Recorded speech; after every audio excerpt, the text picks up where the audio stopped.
Yes so बच्चों, हम लोगों ने पिछले सेशन में बात कंप्लीट की थी यहाँ तक कि रदरफोर्ड के मॉडल में बहुत बड़े ड्रॉबैक्स थे। रदरफोर्ड का जो एटॉमिक मॉडल था, याद है सबको? और उसमें सबसे मेजर ड्रॉबैक क्या था, याद करो। सबसे मेजर ड्रॉबैक ये था कि रदरफोर्ड भाई साहब ने ये बोला था अपने को कि भाई इलेक्ट्रॉन मतलब न्यूक्लियस है सेंटर में, वो फिक्स्ड है, और इलेक्ट्रॉन क्या हो रहा है, रिवॉल्व हो रहा है। तो वहां पर ये थियरी थी ऑब्वियसली कि इलेक्ट्रॉन रिवॉल्व हो रहा है तो इलेक्ट्रॉन कंटिन्यूसली क्या करेगा, एनर्जी लूज करेगा। That is why it should spiral and then fall into the nucleus, which means the atom should be unstable. ये आइडिया था, यहां तक सबको समझ में आया था। फिर नील्स बोर ने आके क्या बोला था अपने को, नील्स बोर ने आके ये बोला था कि बॉस जब ये न्यूक्लियस है और उसके अंदर ये रिवॉल्विंग इलेक्ट्रॉन इस तरह का आपको दिखता है, ठीक है, वेरियस शेल्स में, तो इस इलेक्ट्रॉन का जो एंगुलर मोमेंटम है, ये वर्ड मैंने आप लोगों को सिखाया था लास्ट टाइम, क्या बोला था कि इलेक्ट्रॉन का जो एंगुलर मोमेंटम है बच्चों, वो क्या करता है, वो इलेक्ट्रोस्टैटिक फोर्स को बैलेंस आउट करता है। करेक्ट है, ये MVR ये फॉर्मूला हमने देखा था, यहां तक सबको याद है, राइट? ओके। और MVR क्या था? It was a multiple of, ध्यान से सुनना, it was a multiple of h/2π। h/2π का मल्टीपल था। कैसा मल्टीपल था? इंटेग्रल मल्टीपल, यानी कि इंटीजर से मल्टीप्लाई करो, 1 times 2 times 3 times 4 times 5 times. ये 1 2 3 4 5 क्या थे? फर्स्ट शेल में 1 से मल्टीप्लाई करना है, सेकंड शेल में 2, थर्ड शेल में 3, यानी कि वो प्रिंसिपल क्वांटम नंबर थे जो मैं आपको ऑलरेडी पढ़ा चुका हूं। सबको मालूम है प्रिंसिपल क्वांटम नंबर क्या होता है? n। क्या रिप्रेजेंट करता है वो? नंबर ऑफ द शेल को रिप्रेजेंट करता है। ये तो सबको याद होगा बच्चों, यहां तक। सो रदरफोर्ड का ये ड्रॉबैक था, और उसके बाद हम लोग गए थे हमारे बोर्स मॉडल पे, है ना? ये रहा, कहां गया? ये रहा, नो सॉरी। तो अब हम लोग बोर्स मॉडल पे आए थे। तो यहां पे इन पॉइंट्स को आप मार्क कर लेंगे प्रॉपर्ली अपने टेक्स्ट बुक में ऑन पेज नंबर 40, ठीक है? पेज नंबर 40 पे ध्यान से देख लो। Niels Bohr, he gave us the idea and he Niels Bohr ने जो अपने को एटॉमिक मॉडल दिया था ना, तो उसने किस एटम को या किस एलिमेंट को अपना ये बनाया था रिप्रेजेंटेटिव? ऑब्वियसली हाइड्रोजन को। क्यों? क्योंकि हाइड्रोजन सिंपलेस्ट था। सबको पता है कि भाई हाइड्रोजन सिंपलेस्ट एटम है। तो उसने क्या बोला था कि भाई ये जो मैं डिस्क्रिप्शन दे रहा हूं ये हाइड्रोजन एटम के लिए एप्लीकेबल है।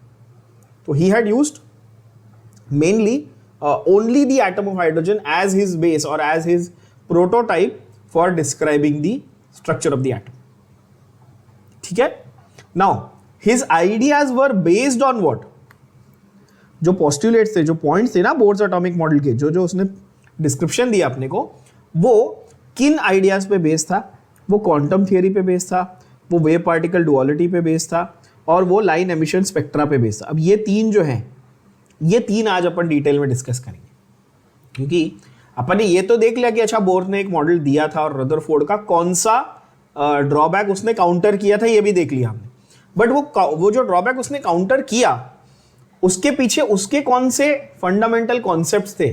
फिजिक्स और केमिस्ट्री के ऐसे कौन से फंडामेंटल कॉन्सेप्ट्स थे जो उसने अप्लाई किए? फिर से देख लो कौन से फंडामेंटल कॉन्सेप्ट्स थे। पहला था क्वांटम थियरी, दूसरा है wave particle duality, right, and third is line emission spectra. तीसरा क्या है बच्चों? Line emission spectra. ठीक है, तो ये तीनों को आज अपन डिटेल में डिस्कस करेंगे, ठीक है ना बच्चों? चलो, अब ये क्या बोलता है, पोस्टुलेट्स क्या थे? तो बोर्स पोस्टुलेट्स मतलब कि बोर के मॉडल के पोस्टुलेट्स क्या क्या थे?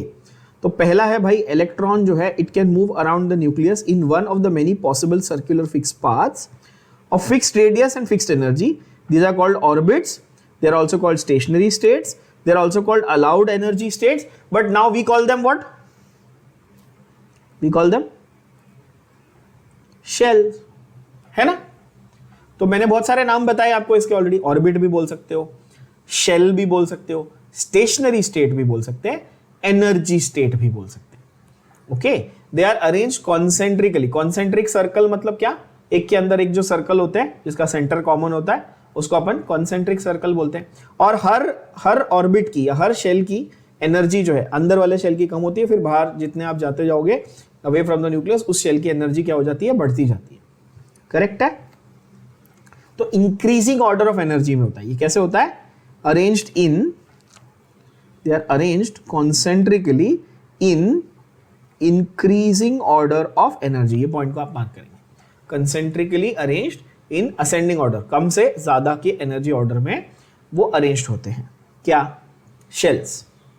Okay, second, the energy of an electron in a given orbit does not change with time, और यही तो उसका फंडा था ना, रदरफोर्ड के थियरी के हिसाब से जो उसने काउंटर किया था, उसने बोला भाई ये स्पाइरल नहीं होना चाहिए, क्यों, क्योंकि as long as electron stays in its own orbit उसकी एनर्जी फिक्स होगी। इस लाइन का आप लोग मीनिंग कैसे निकालोगे या इसका मतलब क्या निकालोगे, तो ऐसा बोल सकते हैं क्या, फॉर एवरी ऑर्बिट या for every shell there is a fix amount of energy, ये शेल इतनी एनर्जी को करस्पॉन्ड करता है, ना इससे कम ना इससे ज्यादा, बरोबर बोल रहा हूं, समझ में आ रही बात मैं क्या बोल रहा हूं आपको। एक पर्टिकुलर शेल एक पर्टिकुलर अमाउंट ऑफ एनर्जी को करस्पॉन्ड करेगा बच्चों, जैसे कि फॉर एग्जांपल इफ आई से n इक्वल टू 1, ये कौन सा हुआ, ये फर्स्ट शेल हुआ है ना, तो इसकी एनर्जी होगी E1, अगर n इक्वल टू 2 है तो इसकी एनर्जी होगी E2, n इक्वल टू 3 है थर्ड शेल तो इसकी एनर्जी होगी E3, और ये फिक्स्ड अमाउंट्स ऑफ एनर्जी है, ये फिक्स्ड अमाउंट जो है ये वेरी नहीं करेंगे। क्या ये बात सबको समझ में आई? Yes, these will not change with time. But if the electron jumps from one shell to another, ध्यान से सुनना, मैंने क्या बोला, अगर इलेक्ट्रॉन ने अपना ऑर्बिट बदल दिया, अगर इलेक्ट्रॉन ने अपना शेल बदल दिया, तो उसकी एनर्जी चेंज हो जाएगी। बात दिमाग में गई? जब तक इलेक्ट्रॉन अपने ऑर्बिट के अंदर है उसकी एनर्जी फिक्स्ड है, जैसे ही उसने अपना ऑर्बिट चेंज किया, अब आपके दिमाग में सवाल आएगा ऑर्बिट कैसे चेंज करेगा भाई, तो इलेक्ट्रॉन लोअर से हायर ऑर्बिट में भी जा सकता है, हायर से लोअर में भी जा सकता है, तो उसकी एनर्जी क्या होगी, चेंज हो जाएगी। Think of it this way, आप एक स्टेयरकेस पे खड़े हो, इमेजिन कर रहे हो सब लोग, क्या बोला मैंने, आप एक स्टेयरकेस पे खड़े हो, हर सीढ़ी का अपना एक अलग amount of potential energy, physics में आप सीखते हो ना, जितनी हाइट होती है उतनी पोटेंशियल एनर्जी होती है, सही बोल रहा हूं? आप समझो कि स्टेयरकेस की पहली सीढ़ी की certain amount of potential energy है, दूसरी सीढ़ी की certain amount of potential energy है, ऐसे करते करते आप ऊपर जाओ। अब आप सिक्स्थ वाले स्टेयर से गिरोगे नीचे तो ज्यादा चोट लगेगी ना, क्योंकि आप ज्यादा ऊंचाई से गिरे हो, ज्यादा पोटेंशियल एनर्जी काइनेटिक एनर्जी में कन्वर्ट हुई, सही बोल रहा हूं, राइट? आप सिक्स्थ स्टेप पे खड़ो, किसी ने धक्का दे दिया, आपको ज्यादा चोट लगेगी, ठीक है। सेम वे आप अगर फर्स्ट स्टेप से 0 पे गिरे तो कम चोट लगेगी, क्योंकि पोटेंशियल एनर्जी कम थी। Can you imagine that? Same way आप इमेजिन करो कि शेल्स हैं, first, second, third, fourth, fifth, sixth, ऐसे हर एक की एनर्जी है बढ़ती जा रही है, बरोबर बात। इलेक्ट्रॉन ऊपर से नीचे या नीचे से ऊपर जंप कर सकता है, अगर वो हायर टू लोअर आया तो कैन आई से इट लॉस्ट एनर्जी, सही बोल रहा हूं, हायर से लोअर आया तो क्या हुआ, इलेक्ट्रॉन का लॉस ऑफ एनर्जी हुआ। अगर लोअर से हायर जाना है तो क्या करना पड़ेगा बताओ, एनर्जी गेन करनी पड़ेगी, तभी ऊपर जाएगा, बरोबर बोल रहा हूं। और एनर्जी गेन करने को मैंने आपको पहले सिखाया, एनर्जी गेन करने को इलेक्ट्रॉनिक कॉन्फ़िगरेशन लिखते वक्त सिखाया था, क्या बोलते हैं अपन, एक्साइटेड स्टेट। क्या बोलते हैं, जब वो एनर्जी गेन करता है, एक्साइट हो जाता है ना, इलेक्ट्रॉन जंप मारता है ना हायर शेल में, तो उसको अपन क्या बोलते हैं, एक्साइटेड स्टेट बोलते हैं, राइट?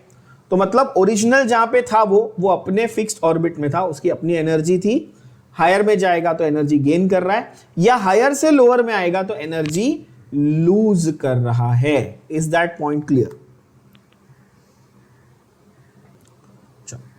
सो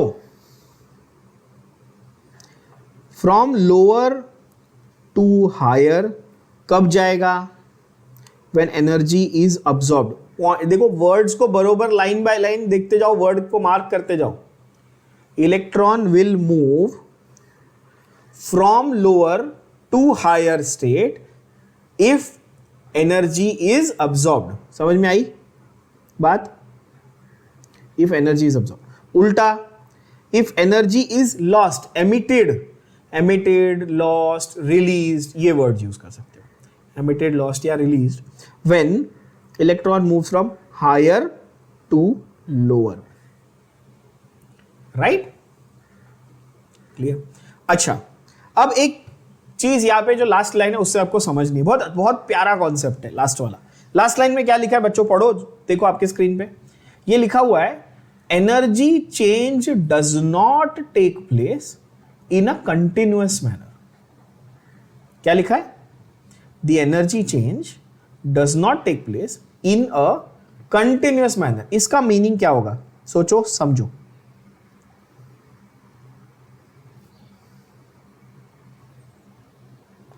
चलो, तो कंटिन्यूअस और नॉन कंटिन्यूअस एनर्जी को समझाने के लिए मैं एक बहुत सिंपल सा एग्जांपल लेता हूं, ठीक है। इमेजिन करो कि एक ये बंदा है, ठीक है, और ये पॉइंट ए पे यहां पर ऊपर खड़ा है, ये है नीचे यहां पर पॉइंट बी, ठीक है। पॉइंट ए से पॉइंट बी आपको बंदे को पहुंचाना है। पहला तरीका है कि आप उसको सीधा सीधा एक धक्का मार दो और ये स्लोप से नीचे आए, सीधा ऐसा स्लोप है, आपने धक्का मार दिया उसको, वो कैसे आया, स्लोप से कंटिन्यूअसली गिरते पड़ते पहुंच गया, ठीक है बच्चों, ओके। दूसरा तरीका, सेम बंदा सेम पॉइंट, बट इस बार वो स्टेयरकेस से आया, स्टेयरकेस से आया, ठीक है। अच्छा, अब बताओ कहां पर उसका नीचे आने का प्रोसेस कंटिन्यूअस था और कहां स्टेप बाय स्टेप था। आप बोलोगे सर फर्स्ट केस में कंटिन्यूअस था और सेकंड केस में स्टेप बाय स्टेप था, सही बात है। तो क्या मैं ऐसा बोल सकता हूं कि हर एक स्टेयर केस की एक फिक्स डिस्टेंस थी, है ना, एक सीढ़ी आपके बिल्डिंग में आप जब चढ़ोगे या कहीं पे भी आप जाओगे तो स्टेयर केस में जब चढ़ते हो हर स्टेयर की लेंथ फिक्स होती है ना, राइट। तो आप एक सीढ़ी पे पैर रखते हो, फिर दूसरी पे, फिर तीसरी पे। तो क्या मैं ऐसा बोल सकता हूं जो भी आपने लेंथ कवर किया, जो भी डिस्टेंस कवर किया, वो length of one stair into that many, मैंने 6 सीढ़ी चढ़ ली तो 6 इंटू एक्स, 10 सीढ़ी चढ़ ली 10 इंटू एक्स, पर मेरा minimum distance that I can cover is what, 1 stare at a time. समझ लो, मतलब ये बंडल में आ रहा है ना, एक सीढ़ी चढ़ोगे या 2 या 3 या 4 या 5, मतलब फिक्स्ड अमाउंट के मल्टीपल्स में आओगे। क्या ये बात समझ में आई सबको?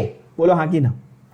क्या आपका डिस्टेंस मैं बोल रहा हूं फिक्स्ड अमाउंट के मल्टीपल्स में आ रहा है? बोलो हाँ कि ना। क्लियर? और जब कंटिन्यूअस नीचे आ रहा है बंदा, तो at any given point of time तो रैंडम हो सकता है। मैं कहां फिक्स बोल सकता हूं कि ये इतना मल्टीपल है, ये इतना मल्टीपल, क्योंकि वो कंटिन्यूअस है ना। तो यहां पर फर्क समझ में आएगा कि अच्छा कंटिन्यूअस प्रोसेस और नॉन कंटिन्यूअस प्रोसेस में क्या है। तो नॉन कंटिन्यूअस को सिंपल भाषा में मैं ऐसे बोलूं, multiples of a fixed amount. क्या ये समझ में आया? Multiples of a fixed amount, multiples of a fixed amount of energy. तो ये जो लॉस ऑफ एनर्जी है या गेन ऑफ एनर्जी है, ये क्या रैंडम है, कंटिन्यूअस है? नहीं भाई, ये एक फिक्स्ड अमाउंट के मल्टीपल्स में आता है। और वो फिक्स्ड अमाउंट ही तो मेन वर्ड है। वो फिक्स्ड अमाउंट क्या है आप बताओ? वो फिक्स्ड अमाउंट है क्वांटम, जो बहुत ही पॉपुलर सा वर्ड है, सब बच्चे ने सुना होगा। क्वांटम तो सबने सुना है ना। तो कोई आपको पूछेगा कि ये क्वांटम का मतलब क्या होता है, तो आप बोलोगे a fixed packet of energy या फिक्स बंडल ऑफ एनर्जी या फिक्स अमाउंट ऑफ एनर्जी। क्या ये बात समझ में आई? यस और नो एवरीबॉडी? ठीक है। तो जब वो बोलता है कि भाई this energy is not release in a continuous manner, वहां से हमारा डायरेक्ट कोरिलेशन निकलता है कि अच्छा ये क्वांटम थियरी से रिलेटेड है। क्यों? क्योंकि एनर्जी कैसे रिलीज होगी? क्वांटम के मल्टीपल्स में रिलीज होगी। क्या ये बात दिमाग में गई? फिर से समझना, क्या बोला मैंने? वो एनर्जी कैसे रिलीज होगी? वो क्वांटम के यानी कि एक फिक्स्ड अमाउंट के मल्टीपल्स में रिलीज होगी। तो ये नॉन कंटिन्यूअस मैनर में आ रही है। तो उन्होंने ये ऑब्जर्व किया, नील्स बोर ने ये ऑब्जर्व किया कि जब भी एनर्जी का लॉस या गेन हो रहा है ना, it is always in multiples of a certain fixed quantity. That is why he said that it is not in a continuous manner, right? ठीक है। तो ये तो मैंने ऐसे आपको वैल्यू दे दी, ठीक है। तो यहां पे आपको ये समझ में आया कि ये वर्ड इन्होंने क्यों यूज किया, नॉन कंटिन्यूअस या does not take place in a continuous manner, because ये फिक्स्ड एक एनर्जी होती है उसके मल्टीपल्स में आता है, जिसको आप क्वांटा यानी कि क्वांटम कहते हो, पैकेट और बंडल ऑफ एनर्जी। तो कोई आपको पूछेगा कि क्वांटम क्या है, तो आप अभी सिंपल भाषा में उसको समझाएंगे कि भाई क्वांटम है ना, एक फिक्स अमाउंट ऑफ एनर्जी होती है और उसी के मल्टीपल्स में काम होता है एटम में, ठीक है ना। चलो एंगुलर मोमेंटम आपको पिछली बार मैं सिखा चुका हूं, क्या होता है एंगुलर मोमेंटम, ओमेगा। अच्छा ये फिजिक्स में बहुत काम आएगा, बाद में मेरे को थैंक यू बोलोगे, अभी सीख लो, ठीक है। एंगुलर मोमेंटम क्या है, एंगुलर वेलोसिटी ओमेगा, और इनर्शिया जो है, मोमेंट ऑफ इनर्शिया वो है आई। तो आई ओमेगा आप मल्टीप्लाई करोगे उसको बोलते हैं एंगुलर मोमेंटम, ठीक है। और उसका फॉर्मूला क्या है, M V R. Angular momentum का फॉर्मूला क्या है बच्चों, M V R, where M is mass of the object, V is velocity of the object and R is the radius of the circle in which the object is moving, ठीक है। ये आपको physics में gravitation और circular motion दोनों chapter में बहुत काम आने वाला है, ठीक है। चलो तो ये था सेकंड पॉइंट, बोर्स के पोस्टुलेट का सेकंड पॉइंट ये था कि भाई जितनी भी एनर्जी आएगी, गेन या लॉस हो, वो एक फिक्स नंबर के मल्टीपल में आएगी। यहां तक क्लियर हो गया। अब तीसरा फंडा समझो, बोलता है फ्रीक्वेंसी ऑफ रेडिएशन अब्सॉर्ब्ड और emitted when the transmission occurs between two states, that difference of energy is given by the expression nu is equal to delta E by H. अब ये बहुत बच्चों को बाउंसर जाता है, जरा इसको समझने के लिए हमको थोड़ी से बेसिक फिजिक्स को समझना पड़ेगा, बेसिक फिजिक्स और बेसिक केमिस्ट्री को समझना पड़ेगा। फॉर्मूला को समझो ध्यान से, ठीक है। Okay, now the idea is E is equal to H nu, E is equal to H nu. ये क्या था, ये था प्लैंक्स इक्वेशन, ये था क्या, Planck's equation for any electromagnetic wave. Now try and understand the funda here. Planck ने क्या बोला था, कोई भी वेव जो है वो एनर्जी कैरी करती है, करेक्ट है, हर वेव एनर्जी कैरी करती है। आप बोलोगे ठीक है सर मान लिया। उसने बोला इलेक्ट्रॉन्स वेव की तरह बिहेव कर सकते हैं। क्या बोला उसने, इलेक्ट्रॉन्स वेव की तरह बिहेव कर सकते हैं। अब बच्चे के दिमाग में क्या चल रहा है, आपके दिमाग में क्या चल रहा है, सर इलेक्ट्रॉन तो पार्टिकल होते हैं, इलेक्ट्रॉन तो क्या होते हैं, पार्टिकल होते हैं।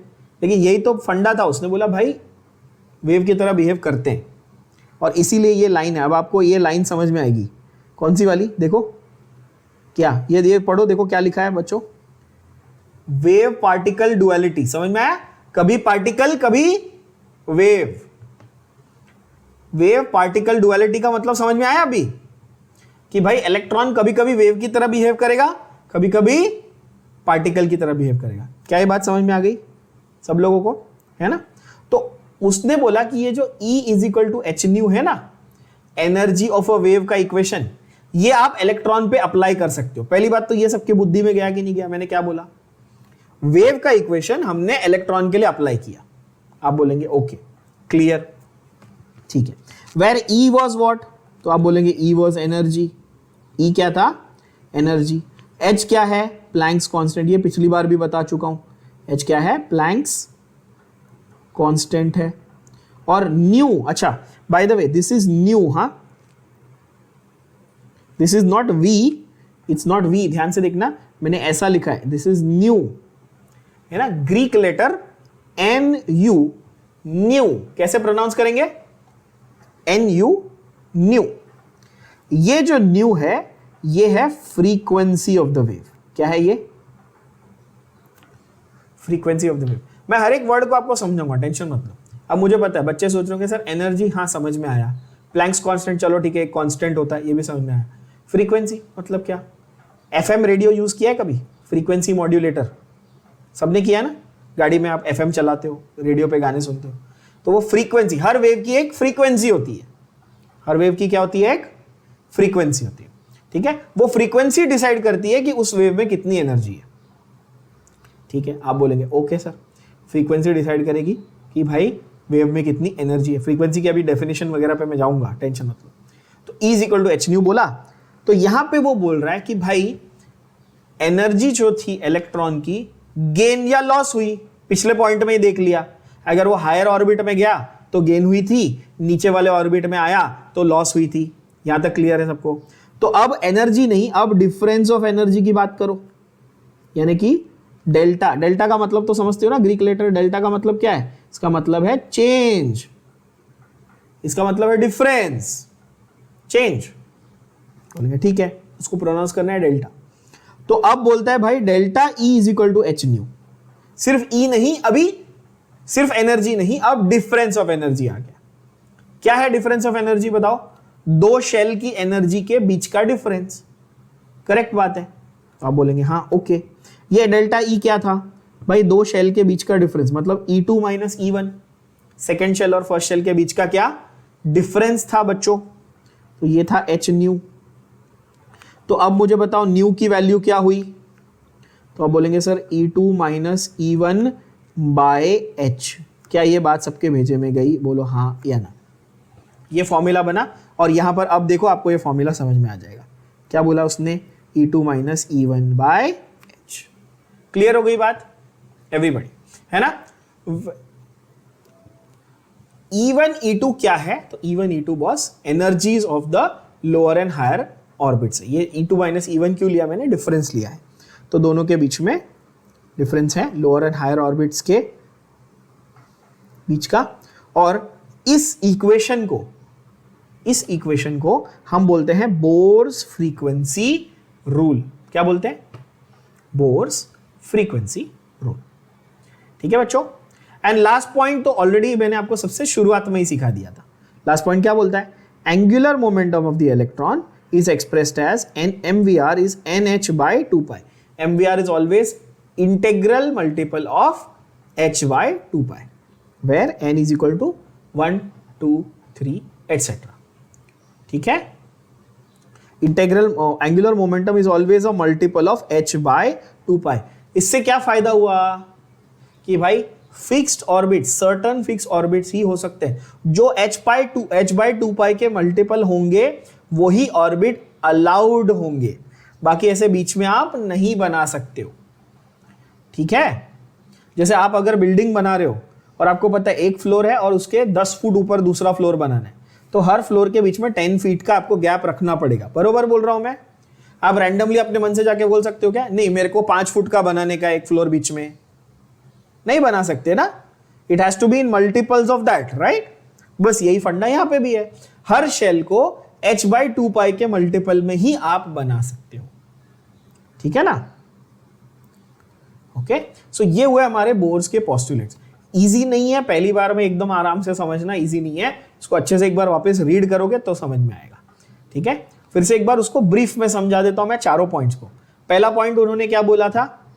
पहला पॉइंट बोला था कि भाई इलेक्ट्रॉन जो है वो रैंडमली नहीं घूम रहे, इलेक्ट्रॉन की फिक्स अपनी जगह है। उस फिक्स जगह को क्या बोलेंगे? ऑर्बिट या शेल।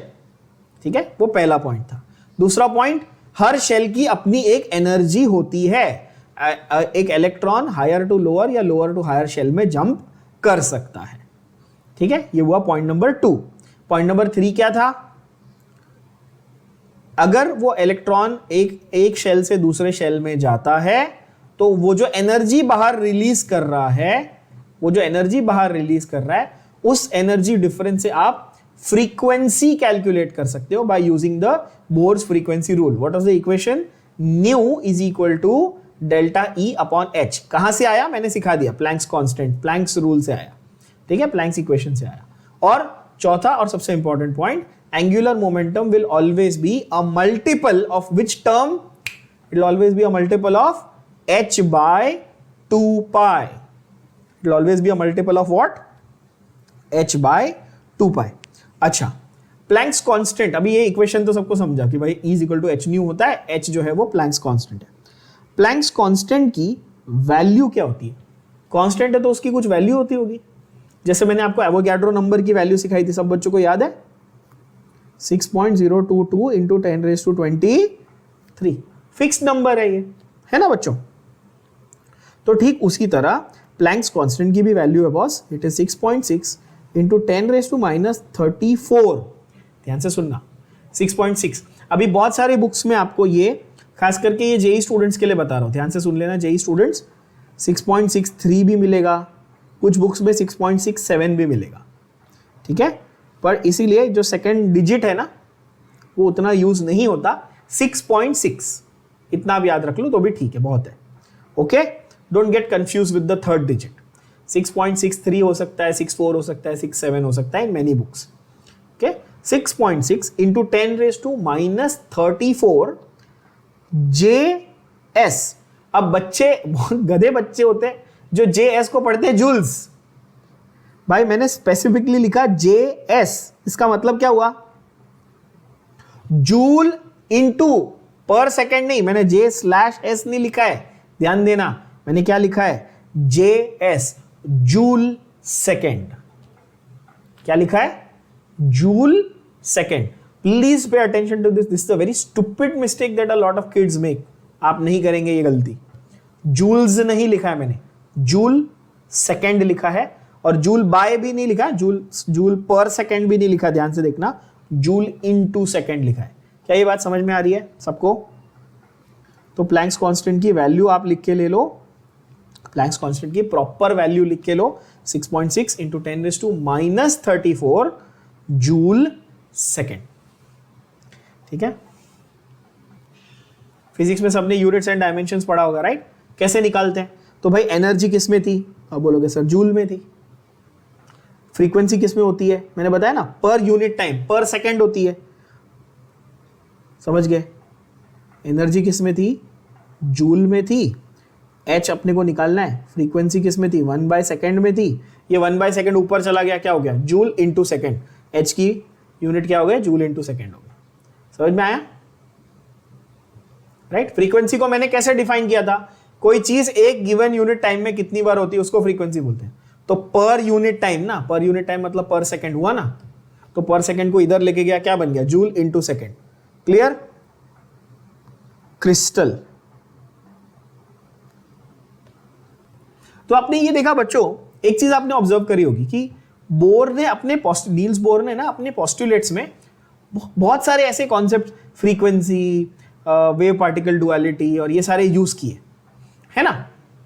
तो अब हमारे लिए समझना बहुत जरूरी हो जाता है कि वो जो बेसिक कॉन्सेप्ट्स उन्होंने यूज किए थे वो सारे कॉन्सेप्ट्स क्या क्या है, जिसमें से सबसे पहला और इंपॉर्टेंट वाला आ जाता है the nature of a wave, of an electromagnetic wave. तो अब हम समझेंगे इलेक्ट्रोमैग्नेटिक रेडिएशन या इलेक्ट्रोमैग्नेटिक वेव्स का नेचर, जिसको यूज किया था बोर ने। तो सबसे अच्छा एग्जांपल है इलेक्ट्रोमैग्नेटिक वेव्स का लाइट। विजिबल लाइट अच्छा एग्जांपल है, और भी हैं, हम लोग उनके बारे में भी बात करेंगे। तो interaction of radiation with matter को कोरिलेट किया था, है ना, और उसमें से इलेक्ट्रोमैग्नेटिक रेडिएशन को समझने की कोशिश की गई थी। तो सबसे पहला फंडा ये आया कि भाई जब आप वेव को स्टडी कर रहे हो या आप एटम को स्टडी कर रहे हो तो आपको कंसीडर क्या करना पड़ेगा? आपको कंसीडर करना पड़ेगा wave particle duality of electromagnetic radiation. तो कोई आपको ये पूछेगा ना बच्चों कि इलेक्ट्रोमैग्नेटिक रेडिएशन की सबसे पहली प्रॉपर्टी क्या है, तो आप क्या बोलेंगे? आप बोलेंगे electromagnetic radiation can behave like wave as well as particle. क्या बोलेंगे बच्चों? Electromagnetic radiation can behave like wave as well as particle. तो कोई आपसे पूछे कि लाइट क्या है, वेव है या पार्टिकल है, तो आप क्या जवाब देंगे? लाइट वेव है या पार्टिकल है? आप बोलेंगे इट हैज डुअल नेचर। वो वेव भी है, वो पार्टिकल भी है। क्या ये बात भेजे में गई? बोलो हाँ कि ना। मैंने बहुत सिंप्लीफाई, ये है बड़ा कॉम्प्लिकेटेड कॉन्सेप्ट बच्चों, बट अपन सिंप्लीफाई करते हैं। सिंप्लीफाई क्या करना है अपने को? लाइट क्या है, वेव है कि पार्टिकल है? बॉस दोनों है, दोनों है, दोनों। So the concept here states that, and that is why they've started the paragraph with the word dilemma. Dilemma समझते हो ना? Confusion. और इसलिए आप में से बहुत लोग अभी ये कंफ्यूज ही होंगे पहली बार सुन के कि ऐसा कैसा होता है, ये कभी पार्टिकल है, कभी खुशी कभी गम, क्या चल रहा है इसका, है ना। तो कभी पार्टिकल कभी वेव चल रहा है। तो इलेक्ट्रोमैग्नेटिक रेडिएशन का ना सबसे फंडामेंटल आइडिया ही ये था कि कुछ ऐसे फिनोमिना है फिजिक्स और केमिस्ट्री में, जैसे कि डिफ्रैक्शन, इंटरफियरेंस, ये लाइट में होते हैं, जो हम लोग तभी ही एक्सप्लेन कर सकते हैं जब मैं ये मान के चलूं कि लाइट क्या है, वेव है। So I can explain what diffraction and interference when I treat light as a wave. Is that clear? On the other hand, I can explain radiation और photoelectric effect. ये सब फिजिक्स में आप detail में पढ़ने वाले हो कि ये क्या होते हैं. They cannot be explained by wave nature. They have to be explained by particle nature of light. They have to be explained by particle nature of light. So the only way to solve this problem, now things will start making sense to you, बच्चों. Now the only way that you can actually give a convincing explanation is to accept that क्या light has dual nature or dual behavior, यानी कि it can behave as particles or it can behave like waves. particles को क्या बोलते हैं? light के particles को क्या बोलते हैं? photons. light के particles को क्या बोलते हैं? photons. तो अगर वो पार्टिकल मान रहा हूं तो मैं फोटोन बुलाऊंगा, अगर उसको मैं वेव मान रहा हूं तो उसको वेव बुलाऊंगा. It's like somebody comes and asks you, बताओ सलमान खान अच्छा एक्टर है कि बुरा एक्टर है? तो आप बोलोगे कि बजरंगी भाईजान में अच्छा एक्टर था, राधे में बुरा एक्टर था. तो डिपेंड्स ऑन द डायरेक्टर. तो वैसे ही आपको कोई आके पूछे भाई बताओ लाइट वेव है कि पार्टिकल है, तो आप बोलोगे अच्छा जब इंटरफियरेंस कर रही है, डिफ्रैक्शन कर रही है तब वेव है, जब फोटो इलेक्ट्रिक इफेक्ट कर रही है तब पार्टिकल है. क्या ये पैराग्राफ की क्लैरिटी सब बच्चों को आ गई? एकदम मस्त. अच्छा, तो इलेक्ट्रोमैग्नेटिक ये वर्ड से अपन आगे बढ़ते हैं. तो इलेक्ट्रोमैग्नेटिक वर्ड में मतलब समझ में आया कि भाई इलेक्ट्रिक फील्ड भी होगी और मैग्नेटिक फील्ड भी होगी, यानी कि इलेक्ट्रिक कंपोनेंट और मैग्नेटिक कंपोनेंट होगा. आप बोलोगे सही है, पर these two are at right angles to each other. They are at 90 degree angles, यानी कि they are perpendicular to each other. ठीक है बच्चों, they are perpendicular to each other. इसका अर्थ क्या है, इसका मतलब क्या है, जरा समझो. एक ना ये मेरा एक्सिस है, ये मेरा क्या है एक्सिस, तो मेरी वेव ऐसे जा रही है, समझो. ठीक है, मैं आपको ड्रॉ करके समझाता हूं, ध्यान से देखना.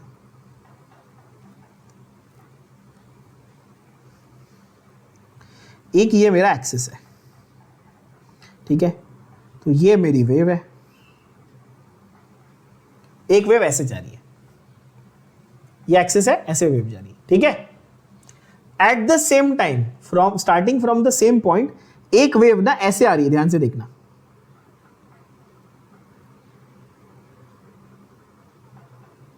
अब आपको देख के लगेगा कि मैंने इसी एक्सिस के ऑपोजिट बनाई है, बट ये टेक्निकली ऐसे है, ध्यान से देखना. ये ऐसे आ रही है आपकी तरफ, मतलब अलोंग दिस एक्सिस आ रही है ना. देखो ये एक एक्सिस है, one wave is going like this, top and bottom. ठीक है, another wave is going this way. तो इस वेव का प्लेन कैसा है? ये प्लेन है. और पहले वाले का प्लेन कैसा था? ये. तो can I say both these planes are what? Perpendicular to each other, है कि नहीं? Now it's very difficult to show it in a 2D picture. Now look at this properly. इसको ध्यान से देखो. आप इसको देखोगे आपको समझ में आएगा कि अच्छा ये क्या बोल रहा है बेसिकली, कि एक ये जो आपकी लाइट ब्लू कलर की वेव है ना, वो ऐसे जा रही है, देख रहे हो आप, वो इस प्लेन में जा रही है. आपका एक्स वाई जेड एक्सिस बनाया, सब लोग देख पा रहे हैं अपने स्क्रीन पे. आपका ये वाई एक्सिस है, ये एक्स एक्सिस है, ये जेड एक्सिस है. तो एक कंपोनेंट है ना वेव का, वो ऐसे जा रहा है, देख रहे हो आप, ब्लू वाला. और दूसरा वाला कैसे जा रहा है आप देख पा रहे हैं, वो आउटसाइड द स्क्रीन आ रहा है, ऐसे अपनी तरफ बाहर, फिर अंदर जा रहा है, फिर बाहर आ रहा है, फिर अंदर जा रहा है. और ये दोनों एक्सिस कैसे एक दूसरे से, at what angle they are, at what angle are they, sorry, they are at 90 degree, है ना। एंड बिकॉज ये दोनों कंपोनेंट्स जो है ना, कौन से वाले कंपोनेंट, आप बोलोगे सर कौन से कंपोनेंट, तो एक तो भाई इलेक्ट्रिक फील्ड का कंपोनेंट और दूसरा क्या है, मैग्नेटिक फील्ड का कंपोनेंट। तो ये इलेक्ट्रिक और मैग्नेटिक फील्ड एक दूसरे के परपेंडिकुलर है, इसलिए इनका इफेक्ट जो है टेक्निकली वो क्या हो जाता है, कैंसल आउट हो जाता है। और इसीलिए लाइट जो है, जो इलेक्ट्रोमैग्नेटिक वेव है, उसमें आपको एक्चुअली इलेक्ट्रिक इफेक्ट या मैग्नेटिक इफेक्ट देखने नहीं मिलता है। क्या ये बात सबको समझ में आई, क्या आप इमेजिन कर पा रहे हैं? यस। अच्छा, वेव लेंथ के ऊपर जरा फोकस करना, वेव लेंथ लिखा हुआ है आपके स्क्रीन पे, वेव लेंथ है ना।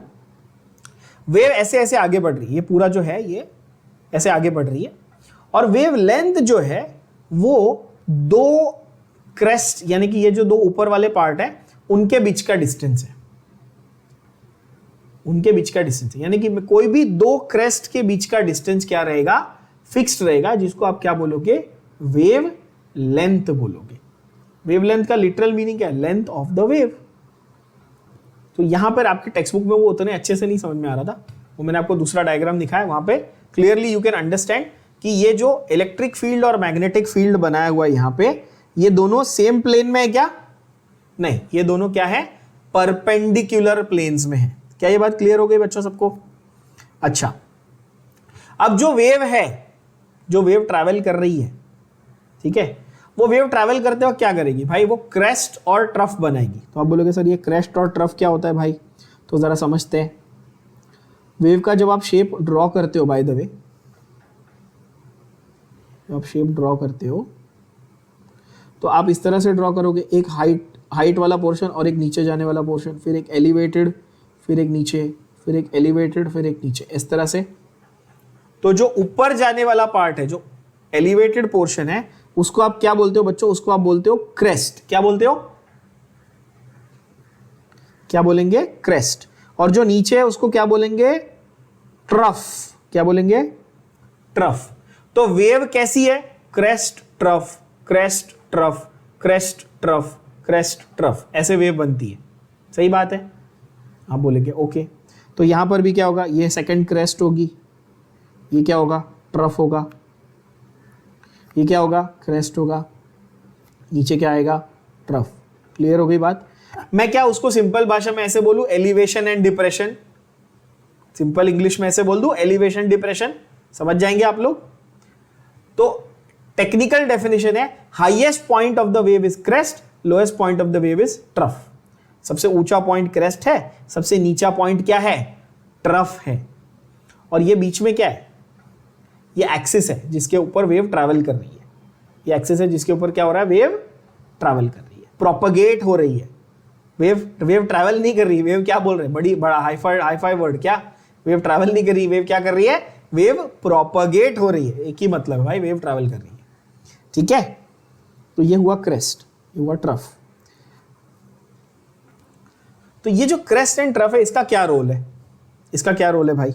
तो आप कोई भी दो क्रेस्ट ले लो, क्या ले लो आप, कोई भी दो सक्सेसिव क्रेस्ट ले लो, इनके बीच का जो डिस्टेंस होता है ना, इनके बीच का जो डिस्टेंस होता है, that is called your wave length. That is called what, wave length. ये फिक्स डिस्टेंस होता है, मतलब कि हर फिक्स डिस्टेंस के बाद क्या आएगा, एक क्रेस्ट आएगा, तो ऊपर जाएगी, फिर नीचे आएगी, फिर वापस ऊपर आएगी, और दो क्रेस्ट के बीच का डिस्टेंस क्या रहेगा, फिक्स्ड रहेगा। उसको आप क्या बोलोगे, लैम्डा। लैम्डा यानी कि वेव लेंथ, लैम्डा यानी कि वेव लेंथ, ठीक है। चलो, तो आप देखो, अब आपको समझेगा बच्चों कि यहाँ पे क्या बनाया हुआ है, क्रेस्ट। क्या ये डायग्राम सब लोगों को समझ में आ रहा है? अभी एक एक वर्ड, इलेक्ट्रिक फील्ड थी, मैग्नेटिक फील्ड थी, दोनों एक दूसरे के राइट एंगल पे थे, ठीक है। ये डायरेक्शन ऑफ प्रोपगेशन है, वेव ऐसे जा रही है, वेव इस डायरेक्शन में जा रही है, ये भी ठीक है। ऊपर वाला पॉइंट क्रेस्ट है, नीचे वाला पॉइंट ट्रफ है, और दो क्रेस्ट के बीच की जो लाइन बनाई हुई है वो क्या है, वेव लेंथ है। दो इसके बीच का जो डिस्टेंस है वो फिक्स है, वो क्या है, वेव लेंथ है। क्या ये बात क्लियर हुई?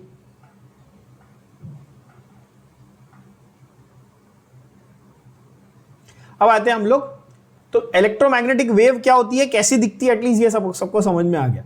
इलेक्ट्रिक मैग्नेटिक कंपोनेंट होगा और दोनों परपेंडिकुलर होंगे, एक क्रेस्ट होगा एक ट्रफ होगा।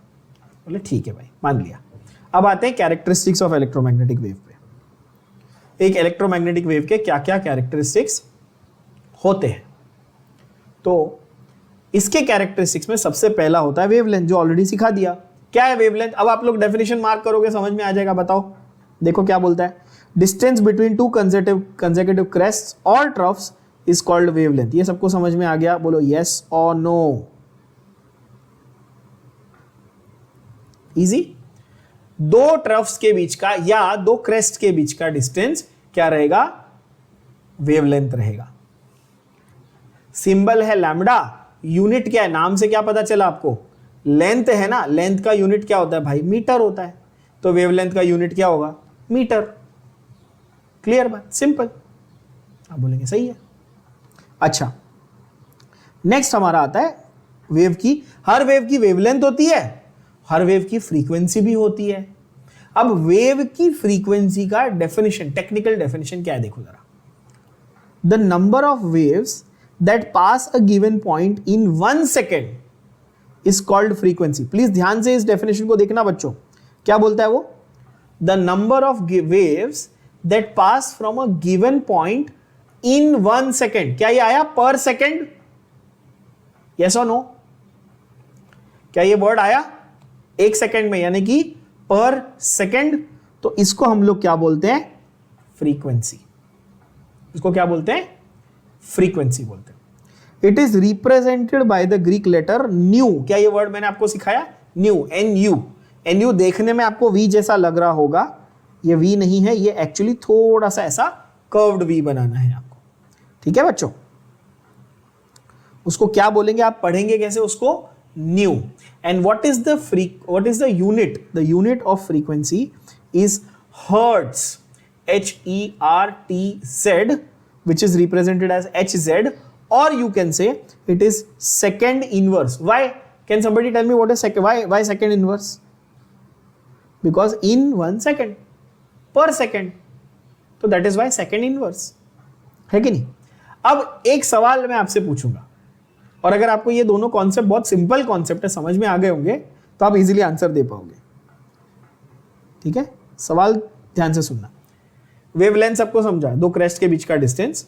फ्रीक्वेंसी सबको समझी, एक पॉइंट से कितने वेव्स पास हो रहे हैं। वेवलेंथ और फ्रीक्वेंसी में डायरेक्ट प्रपोर्शन होगा या इनवर्स प्रपोर्शन होगा, यह सवाल है।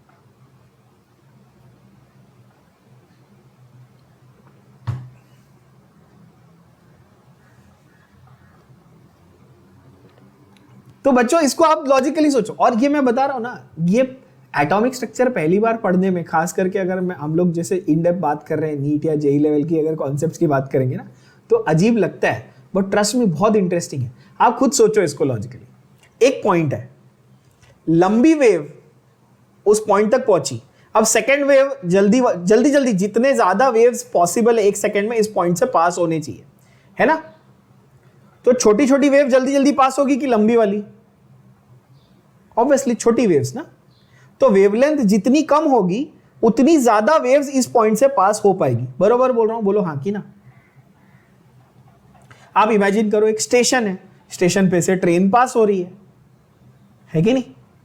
तो अगर मेरी ट्रेन जो है वो छोटे लेंथ की होगी, नैनो जितनी, टाटा नैनो जितनी या रिक्शा जितनी, तो ज्यादा ट्रेन पास होगी ना उस स्टेशन से एक सेकेंड में। और बड़ी ट्रेन है तो एक वेव पास होगी तो भी बहुत बड़ी बात है कि नहीं? सही बोल रहा हूं?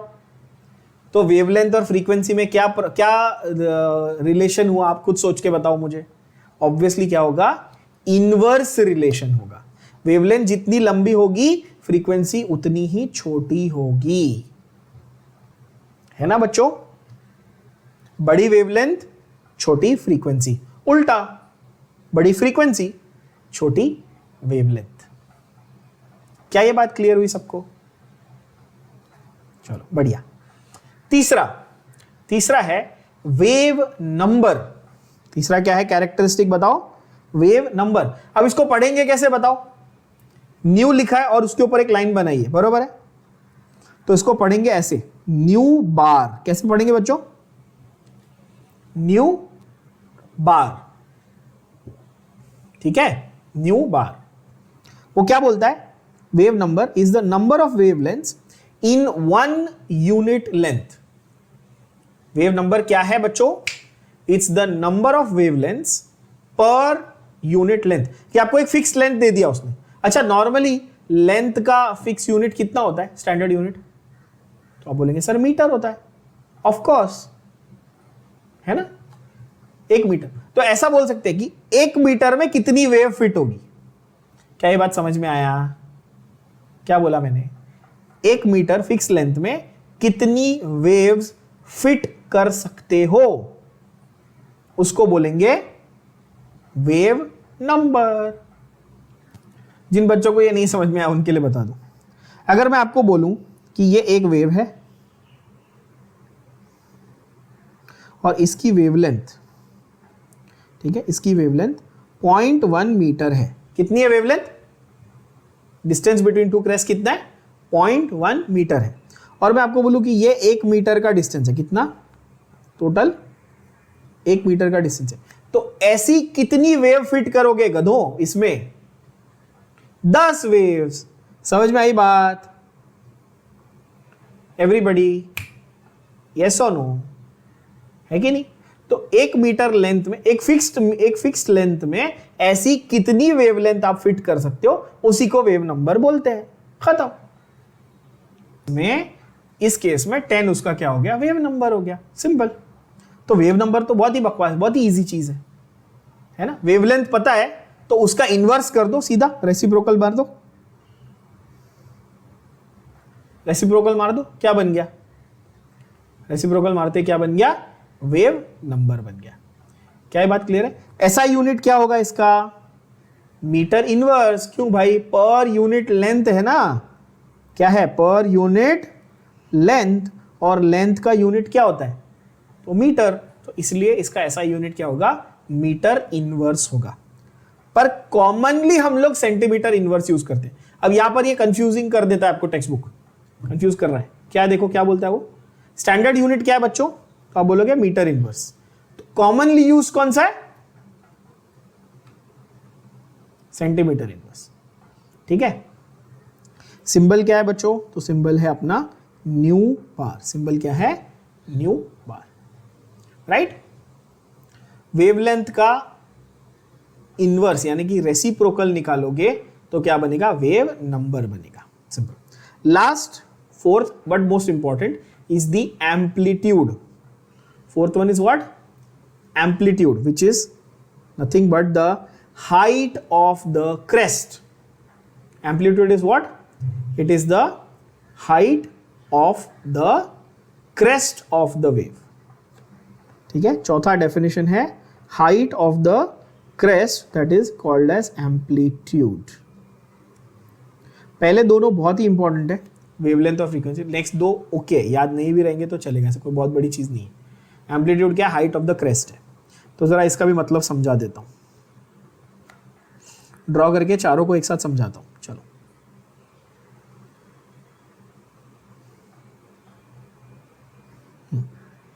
ये थी हमारी वेव।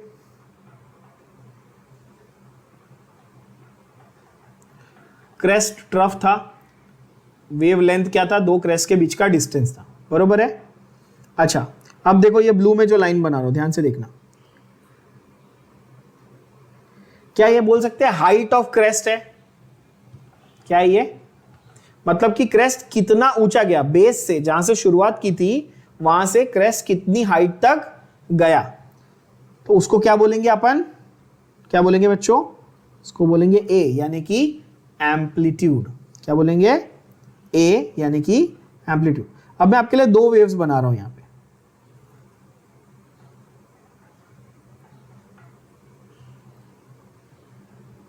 एक ये,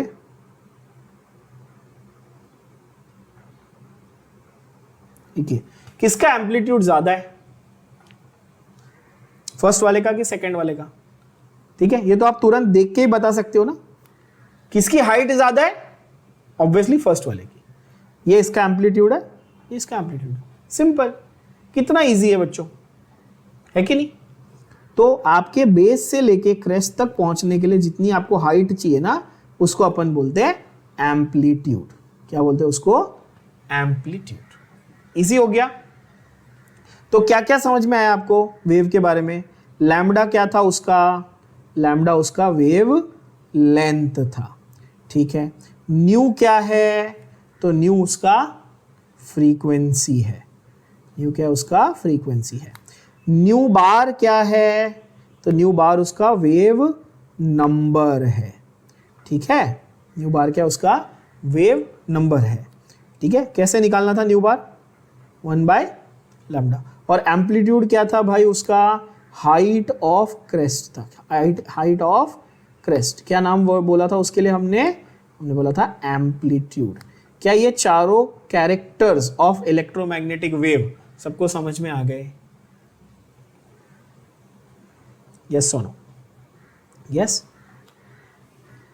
तो ये जो हमें फंडे समझ में आ गए, चारों कैरेक्टर्स समझ में आ गए, wavelength, frequency, wave number and amplitude. इससे हमें क्या समझ में आया कि भाई इलेक्ट्रोमैग्नेटिक रेडिएशन की अपनी एक फ्रीक्वेंसी होती है, अपनी एक वेवलेंथ होती है ना। डिफरेंट इलेक्ट्रोमैग्नेटिक रेडिएशन को डिफरेंट फ्रीक्वेंसी, डिफरेंट वेवलेंथ होगी, ठीक है। तो ऐसे example, what are the examples of electromagnetic radiation? तो सबसे अच्छा तो आप लोगों ने खुद बोल दिया कि भाई लाइट है, सबको पता है। What are other examples? Microwave. कहां सुना है सब बच्चों ने माइक्रोवेव?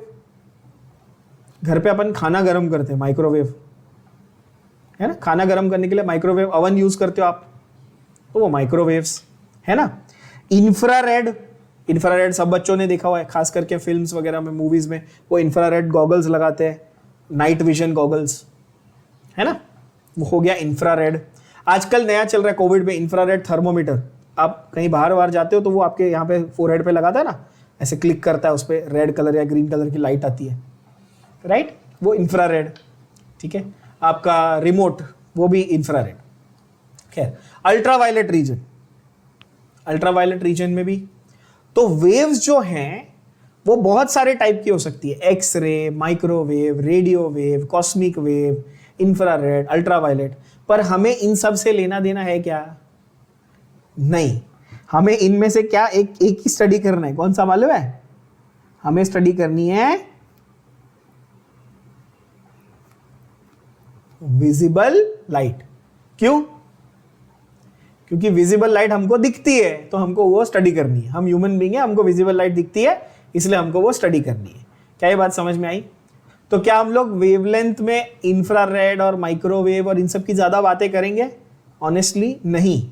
हम किसकी बात करने वाले हैं? हम विजिबल लाइट की बात करने वाले। क्या ये बात सबको समझ में आई? ठीक है। अब विजिबल लाइट में हम किसकी बात करेंगे? तो हम कलर्स की बात करेंगे। और कलर्स आप सब लोगों को मालूम है कैसे होते हैं।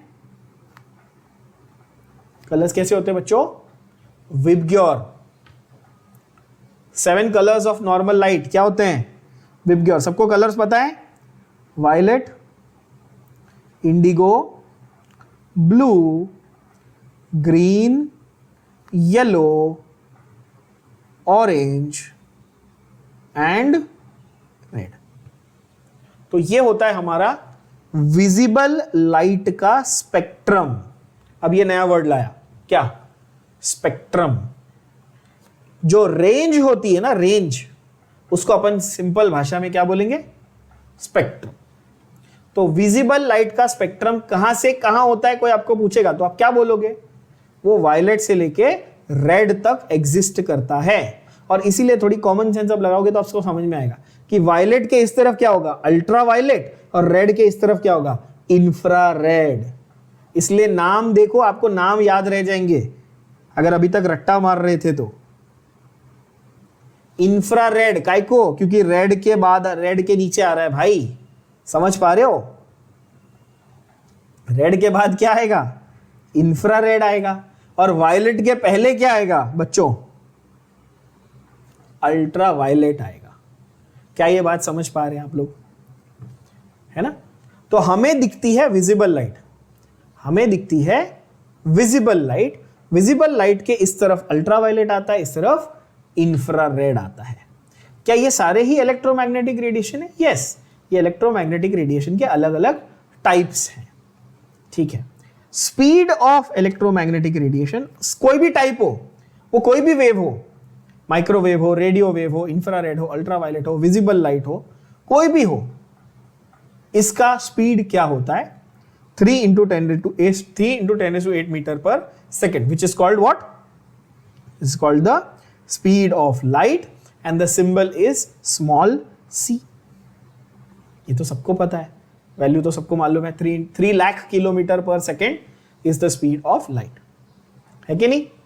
And last thing that you have to remember about electromagnetic radiation, and perhaps one of the most important, is C is always equal to nu lambda. C is equal to क्या? Nu lambda. मतलब मैं ऐसा बोल सकता हूं कि कोई भी वेव हो, दुनिया की कोई भी इलेक्ट्रोमैग्नेटिक रेडिएशन हो, कोई भी वेव हो, उसकी फ्रीक्वेंसी इनटू वेवलेंथ का मल्टीपल, उसका प्रोडक्ट बनाने पे हमेशा आंसर फिक्स आएगा. क्या आएगा आंसर? सी की वैल्यू फिक्स है. क्या है वैल्यू? चेक करो, 3 into 10⁸ मीटर पर सेकेंड. क्या ये बात सबके भेजे में गई? बोलो हाँ कि ना. क्या ये बात मैंने आप लोगों को पहले भी समझाई कि frequency and wavelength are inversely proportional बच्चों. तो अगर फ्रीक्वेंसी छोटी होगी तो वेवलेंथ बड़ी होगी, सो दैट दोनों का मल्टीपल क्या बनना चाहिए? C. और फ्रीक्वेंसी बड़ी होगी तो वेवलेंथ छोटी होगी, फिर भी दोनों का मल्टीपल क्या बनना चाहिए? C. क्या ये बात क्लियर हो गई है ना? तो ये इंपॉर्टेंट इक्वेशन है, बहुत इंपॉर्टेंट इक्वेशन, छोटू सा इक्वेशन है. क्या बोलता है ये? Speed of light is always equal to frequency into wavelength. Speed of light is equal to frequency into wavelength. ठीक है बच्चों? तो यहां पर हमारा फंडा क्लियर होता है किसका? नील्स बोर के पोस्टुलेट्स का, बोर्स एटॉमिक थियरी के पोस्टुलेट्स का. और बोर्स एटॉमिक थियरी में जो सबसे मेन फंडा यूज हुआ था, क्या था मेन फंडा? Wave particle duality. कि भाई इलेक्ट्रॉन्स को वेव भी मानो और पार्टिकल भी मानो. और वेव मानेंगे तो भाई उनके ऊपर कौन से हम लोग कौन से इक्वेशंस या कौन से फैक्टर्स लगाएंगे? इलेक्ट्रोमैग्नेटिक वेव की सारी प्रॉपर्टीज लगाएंगे. कौन सी प्रॉपर्टीज लगाएंगे? उसका वेवलेंथ, फ्रीक्वेंसी, वेव नंबर और एम्पलीट्यूड चेक कर सकते हैं. और कौन सा इक्वेशन यूज करेंगे? C is equal to nu into lambda. Yes, okay. तो यहां पे हमारे इलेक्ट्रोमैग्नेटिक वेव या इलेक्ट्रोमैग्नेटिक रेडिएशन के सारे कैरेक्टर्स डन.